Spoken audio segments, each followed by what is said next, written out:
২৪ ঘন্টায় ডেঙ্গুতে আক্রান্ত হয়ে ৪৭০ জন হাসপাতালে ভর্তি হয়েছেন। সোমবার স্বাস্থ্য অধিদপ্তর থেকে পাঠানো এক সংবাদ বিজ্ঞপ্তিতে এসব তথ্য জানানো হয়।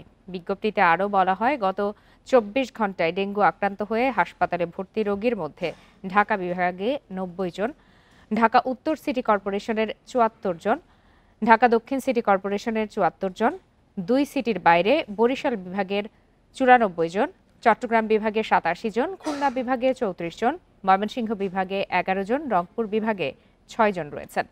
এছাড়া শুধু আগস্ট মাসের ২৫ দিনে ডেঙ্গুতে আক্রান্ত ৩৫ জন মারা গেছেন। চলতি বছর এখন পর্যন্ত মৃত্যু ১১৮ জনের এবং হাসপাতালে ভর্তি হয়েছেন মোট ২৯,৫১৪ জন। এদিকে গত ২৪ ঘন্টায় ৩৬৩ জন ডেঙ্গু রোগী হাসপাতাল থেকে ছাড়পত্র পেয়েছেন। চলতি বছরে এ যাবৎ মোট ২৭,৯৮০ রোগী হাসপাতাল থেকে ছাড়পত্র পেয়েছেন।